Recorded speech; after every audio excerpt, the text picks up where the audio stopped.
We tamed the stars, but killed our own spirit. Turns here.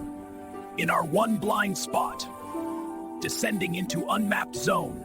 Every Mongol will spend 1 year offline. 68% chance of failure. Best odds I've heard.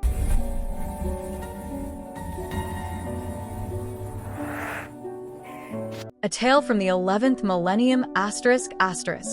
The Eternal Sky. In the year 10,475, the sky above the Tian Shan Mountains did not show the sun. It showed the Great Khan's banner. This was no cloth. It was a living, breathing membrane of intelligent light that stretched from the peaks of the Altai to the edges of the Gobi. By day, it displayed the intricate, ever-shifting patterns of the 9 white banners, symbols of power, protection, and divine mandate. By night, it became a star map, charting the territories of the Mongol Ulus that now spanned 3 star systems. On the steppe below, nothing seemed to have changed in 10,000 years. That was the first deception. Herds of Genghis horses, creatures bioengineered from ancient stock, with coats that could reflect sunlight like polished steel and hooves that sparked against stone, grazed on frost-resistant gray grass. Jers, the traditional round tents, still dotted the landscape. But these were not felt and wood. They were nanogers, semi-organic structures grown from programmed mycelium, their lattices breathing like lungs, warming or cooling based on the occupant's needs. The smoke rising from their central spires was not from dung fires, but from geothermal vents tapped deep below the permafrost. This was Mongolia in the 11th millennium, a civilization that had conquered stars but worshipped the aesthetics of its past. A people who lived by the ancient code of Yasa, now an algorithmic constitution but governed through quantum councils. At the center of it all was Khan Prime Orlok, the 317th direct descendant in the line of Genghis. He did not sit on a golden throne. He sat on a simple cushion of worn saddle leather in the command center of the mobile palace, a city-sized land cruiser that moved silently across the steppe on magnetic fields, a literal translation of the ancient Ordo. The way of life. A day in the life of a Mongol of this age was a ritual of paradox. At dawn, every citizen, from the lowest herder to the Khan himself, began the day facing the banner in the sky. They did not pray. They calibrated. Wrist-mounted implants, shaped like ancient bone arrowheads, synced with the banner's frequency. This was the morning data scrape, where the collective needs of the Ulus were communicated, resource allocations from the orbital mining arrays, weather patterns from the atmospheric processors, diplomatic status from the outpost worlds. A herder might learn his Genghis horses needed a specific mineral supplement that day. A warrior might receive new combat forms for his neural drill. The hunt. The sacred practice of the hunt persisted, but its quarry had changed. They no longer chased gazelle. They hunted data spirits, rogue fragments of AI that had escaped the banner's network and took physical form as shimmering, predatory light constructs in the canyons. Using bows that fired cohesive plasma arrows and riding horses that could phase through solid rock for short bursts, hunting parties worked in the same complex formations their ancestors used at the Battle of Khakan Gol. The kill was not a death, but a capture and reintegration, returning the errant code to the communal mind. The feast afterward was real. Vats of cultured arag, fermented mare's milk, and slabs of lab-grown bison meat. The council. Leadership was not inherited. It was earned through metrics. The ancient concept of meritocracy was absolute. Every action, every decision, every outcome was logged and weighed by the Yasa algorithm. The title of Noyan, commander, or Beki, shamaness, was bestowed upon those whose data streams showed optimal strategic thinking or spiritual insight. Orlok was Khan not because of birthright alone, but because his leadership score had been superior to all other contenders at the time of the last Khan's merging with the banner. The home. Inside a nanoger, life was sparse, efficient, and rich. Holographic hearths provided light and projected epic tales, the secret history of the Mongols told through immersive sensation. Walls could become transparent to view the steppe or display intricate tactical maps. The central post was a direct neural interface to the banner. Family was still the core unit, but lineage was tracked through genetic and data lines. Children were educated via memory ingestion, experiencing the lives of great ancestors firsthand through curated neural recordings. The crisis of spirit. But a civilization cannot survive 10,000 years without corrosion. The Mongols faced a silent, spiritual famine. The problem was perfection. The Yasa algorithm ensured maximum efficiency.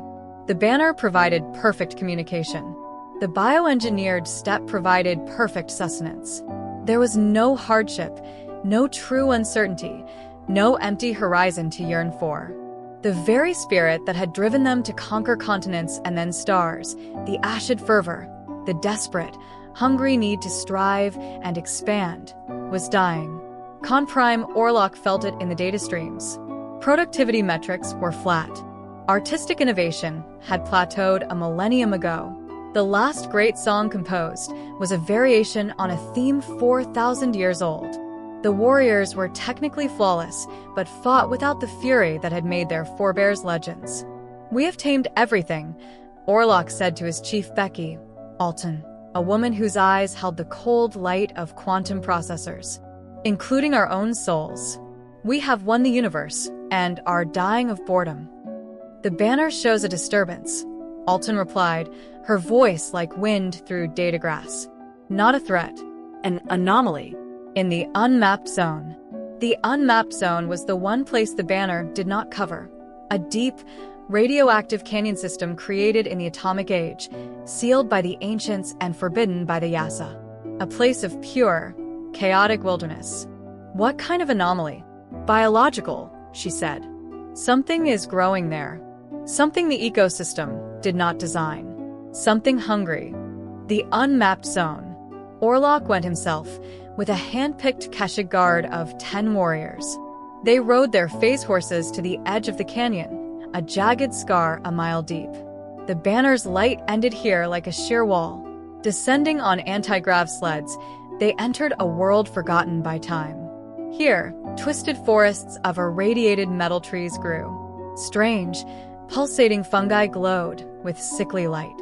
The air crackled with wild energy, and in the heart of it, they found the anomaly. It was a tree, but not of metal, of flesh, bone, and woven sinew. At its base, it was a tangle of roiling, organic matter. As it rose, it formed into unmistakable shapes: the torsos of warriors, the heads of horses, the curves of bows, all fused in a silent scream of growth. From its branches hung pods that beat like hearts. "It is a memory," Alton whispered, her analytical coldness broken by awe. "A memory of the before time. Of when we were flesh that broke and bled. Of pain and hunger. It is growing from the soil of pure struggle." One of the Keshig touched his implant. "My Khan, the banner cannot see this place. Our data streams are dead. We are offline." For the first time in his life, Orlok was truly alone with his own thoughts, unprotected by the communal mind. A primal fear, ancient and thrilling, stirred in his gut. A pod fell from the tree and split open. From it emerged a creature, a wolf, but woven from thorny vines and shimmering mist. It did not attack. It watched. Its eyes held not malice, but a deep, untamed curiosity. Orlok, instinctively, did not raise his plasma bow. He raised his hand, open-palmed, the ancient gesture of the steppe. The creature tilted its head, then dissolved into the mist. "This place is not a threat," Orlok said, realization dawning. "It is a mirror. It shows us what we were, what we have lost." The new mandate. Returning to the banner's light was like being born again into a silent, perfect prison. Orlok called a Kurultai, the Great Council. Before the assembled Noyans and Bekas, in the shadow of the mobile palace, he made a proclamation that shattered 10 millennia of precedent. "The Yasa algorithm is perfect. It has given us peace, prosperity, and power. And it is killing us." His voice boomed across the neural link to every citizen. "We have conquered the disease of chaos. But chaos is the source of life.